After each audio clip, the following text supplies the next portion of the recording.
What I have been tasked to do is talk about what's the window of opportunity. Where this is where you need to kind of focus on. And so I'm at George Washington University Hospital in Washington D.C. And we have a comprehensive heart failure program and advanced heart failure program. And I'll share with you what we do for our patients. Great.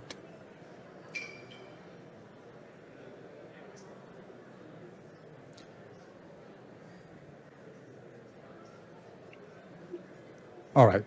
So this slide you all have seen now a couple of times over, and this is also, you knew it from before. This is a classical journey of a heart failure patient. This shows you it's a progressive disorder, progressive disease, especially in the ones who do not respond. Obviously, the ones who respond to GDMT, they would not be in this cohort. But along with the progression of disease, there's also decline in quality of life, which is kind of meaningful for our patients. We heard about that earlier. And for me, you can divide that into three big categories. The first phase is the phase where the diagnosis is made, treatment is initiated, and that's where the optimization phase goes in. And the second phase is where they already titrated up, they are still symptomatic, and this is where we traditionally think about devices of different kinds, ICDs, CRTs, among others. And then obviously the last phase where, despite all good treatment, your best efforts, the progression of diseases happen, and there's a decline in quality of life, health status, everything. And these are the patients who are advanced heart failure, who require an LVAD or a transplant. And so this is something to keep in mind. This is, a lot of the devices traditionally would go into this kind of middle category in there.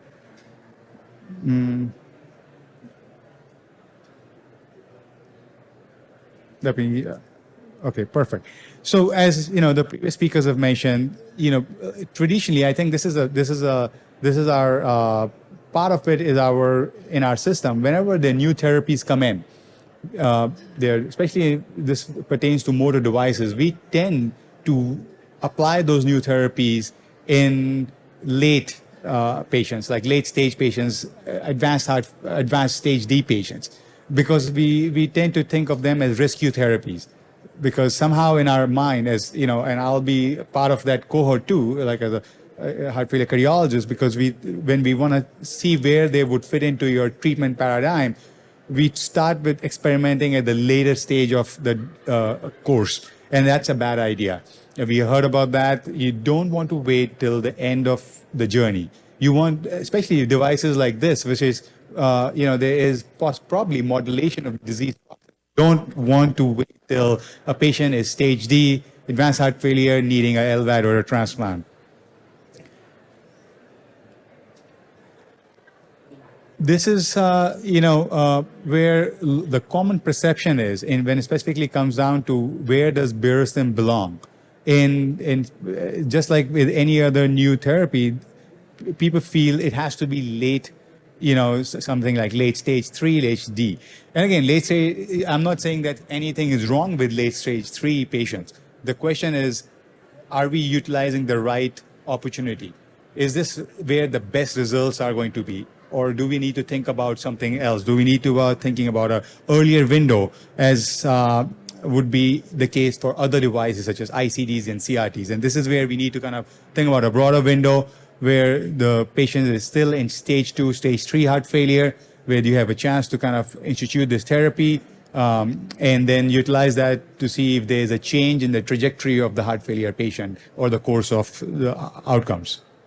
And so I would almost say that we could probably even broaden this window and maybe even make it earlier. And also on the flip side, we have to still see if we can phenotype or find who are the patients even in this side who would benefit and who would not benefit. And that's still a gray area. And I think more obviously research and analysis is needed on that side of the trajectory. But overall, I think we need to start thinking early in the disease process. After rapid initiation of GDMT, as we saw, there's enough data to suggest and support early initiation and titration of medical therapy, and then go for patients who have residual symptoms or who are non-responders. There's no improvement in heart function. Those are the things those are the patients you need to think about. So in my mind, what are you looking for? Who are the people you're looking for to consider for implantation? These are HFrEF patients, class 2, class 3 patients, less than or equal to 35% in terms of ejection fraction. They may be on maximal GDMT, or they may be intolerant, as we have seen. And this intolerance could be a multitude of factors, or they could not afford, which we know that's the current state of affairs. Medications, a lot of them cannot afford, and they are just not on those medications. We have seen the data from Evolution HF more recently again. And then finally, the cohort of CRT non-responders, we mentioned that. But that's a group you really need to think about because, there's a big chunk of them who are non-responders and have residual symptoms. This is where you need to partner up with your electrophysiologist or multidisciplinary clinics or, referrers in terms of identifying these patients, because just putting in a CRT and hoping that that's what met the criteria is not enough. Do they have resolution? If they have residual symptoms, obviously this is something which you need to consider. In terms of intolerance, what does the patient look like? These are the patients who could be hyperkalemic, for example. Despite your best efforts, you could be taking other medications. They may have low blood pressure, resulting in just 1 or 2 medications being instituted, or they may have CKD limiting use of some of the GDMT, and other side effects from GDMT, which prevents them to be on optimal therapy. And again, as I said, affordability is a big thing. So these are kind of, the phenotype of patients which are in your practice. Actually, if you start looking in, these are there, and they would probably benefit. As Dr. McCann mentioned, who are the patients where you want to stay away from? When we talk about intolerance, one thing I would kind of caution, again, this is not a blanket rule, but a caution to think about, is this intolerance because of end-stage heart failure?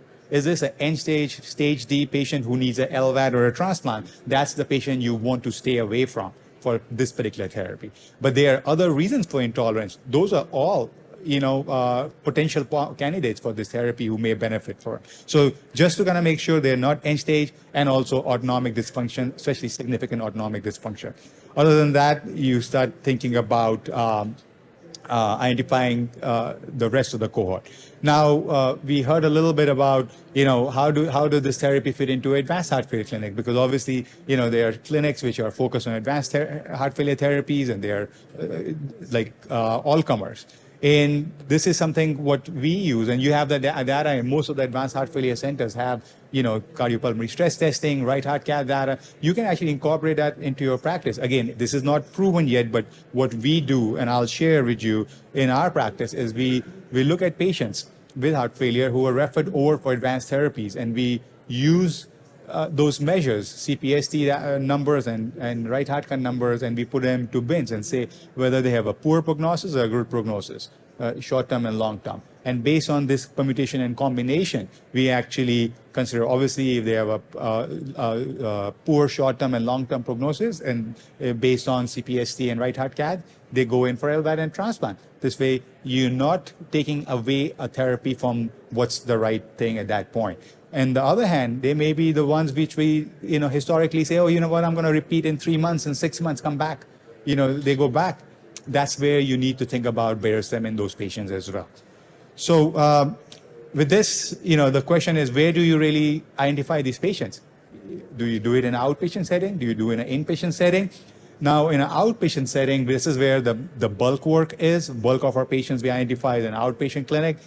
One of the things you have to just factor in is the time, the delay in terms of testing, because you do have to get a carotid testing, you got to repeat echo, biomarkers, and get, so that may delay from a time of identification, discussion to implant between a couple of weeks to probably a couple of months. The other location for care could be a hospital, inpatient.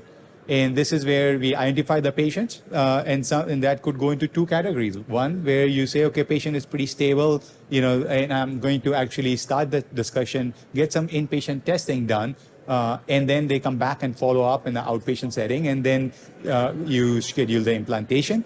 Or there are some patients who may be a more higher risk for hospitalizations or they may be better off with just going ahead straight away implanting while in the hospital itself. Obviously, either of these categories, all of them require prior authorization, prior approval from insurances, and then you can plan the implant from there. With this, I'm going to summarize by saying you really, in terms of thinking about window of opportunity for patients, you really need to think about earlier rather than later in their clinical journey, because you want to change the trajectory of the disease or delay the trajectory of a disease rather than going late in the disease process.